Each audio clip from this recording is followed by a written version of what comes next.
Welcome to the Oxford Life tutorial for our new e-app. Start by going to oxfordlife.com, click on Agents and Agents again. Enter your username and password and log in.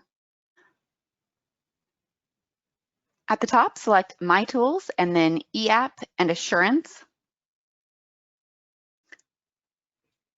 From the e-app homepage, you'll select Start an Application. Select your product and state. If you live in a state where a COVID addendum is required, you'll see this page. Go ahead and answer those questions.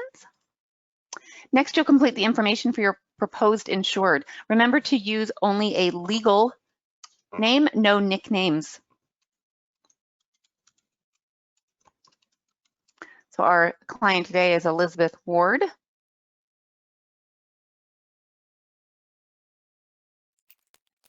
Fill out the information for their doctor and the date of their last visit.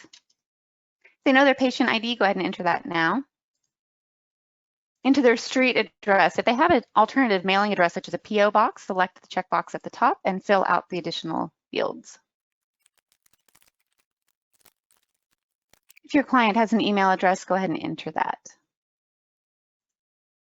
Next, you'll move on to the proposed owner. If the proposed owner is the same as the proposed insured, check the box at the top. If not, fill out the information. If your client has any existing life insurance or annuity policies, you'll select yes. And if they'll be replacing, go ahead and select yes again. This will automatically populate your replacement notice for your state. Have your client read and acknowledge this statement before proceeding to the medical questions. Answer each question. You can navigate between these questions by using either the arrow or the gray boxes below each question. If you accidentally skip one, it'll light up red. Just click that again so you can go back and answer. After you've answered all the questions, click Next. We'll move on to the policy information. Specified date can be entered. You can leave this blank, or they can use a Social Security date for their draft and policy effective date. We're going to use a December Social Security date for the third Wednesday. Enter the amount of insurance your client is applying for, and then select the payment mode. If they select monthly, an electronic funds transfer is the only option for payment. Go ahead and enter their bank information.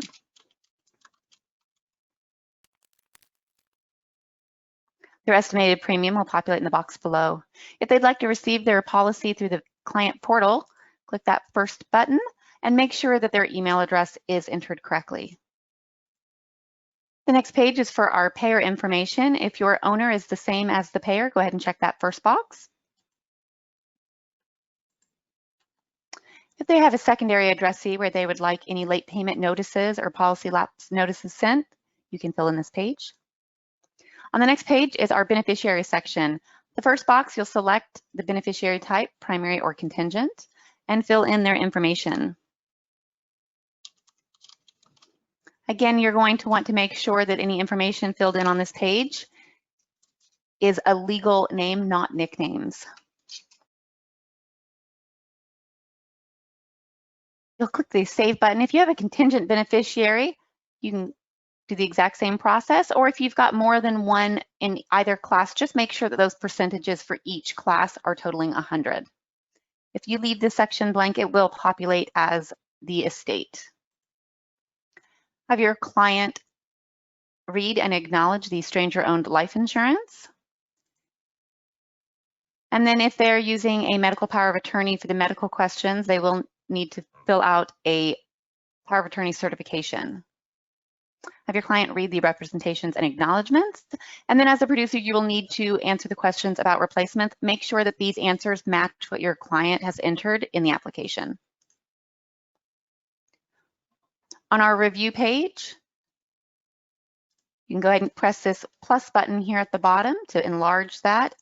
You'll want to take the time to go through this carefully and make sure that there are no typos and everything has been entered correctly. If you find a typo or something that needs to be fixed or updated, you can navigate back to that section using these buttons down here at the bottom.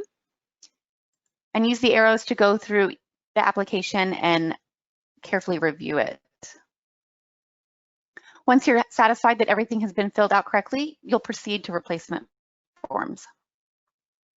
You'll need to have your client read, or you can read aloud to them, this important notice on the first page. On the second tab at the top, you'll click for replacements and fill out this information. If your client does not wish to have the information read aloud to them, you can click this box, and then you'll select Add Policy. That will move you to the Review tab and populate the PDF for you to review.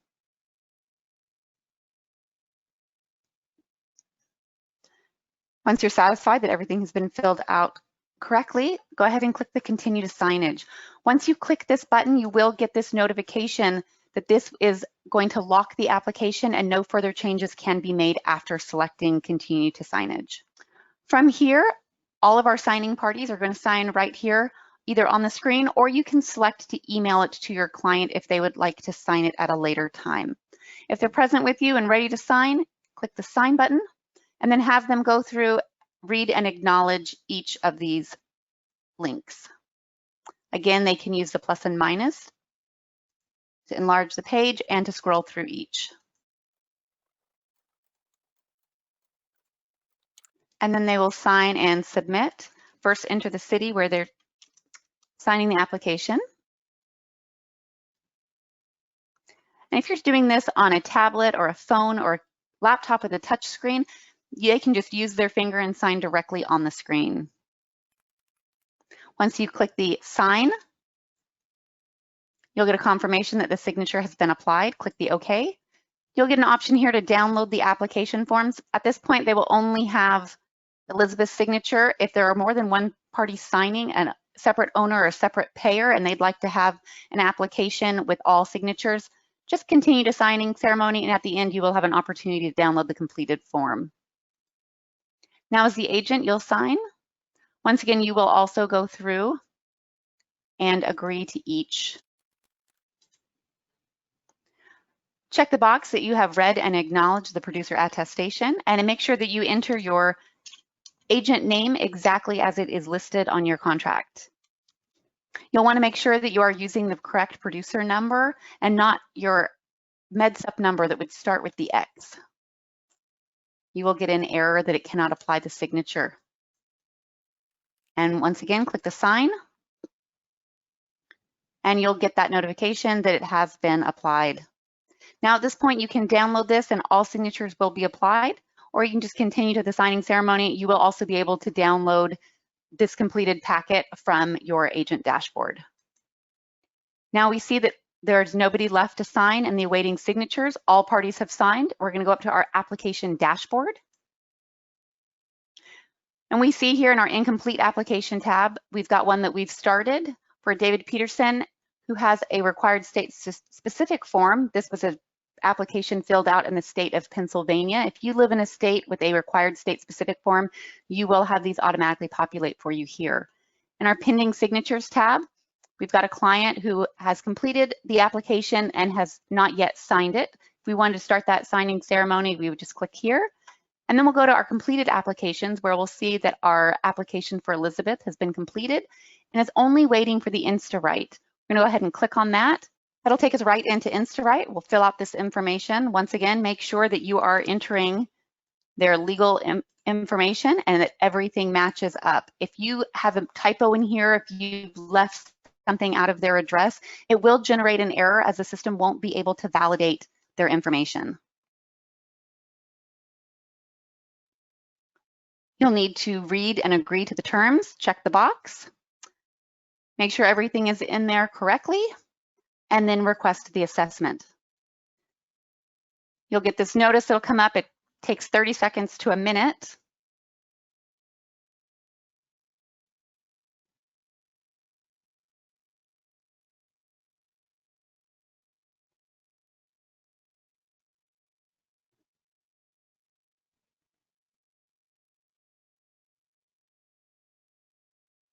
And then that'll take you right back to your application dashboard. You can click on completed applications, and you'll see that Elizabeth Ward has an approved status.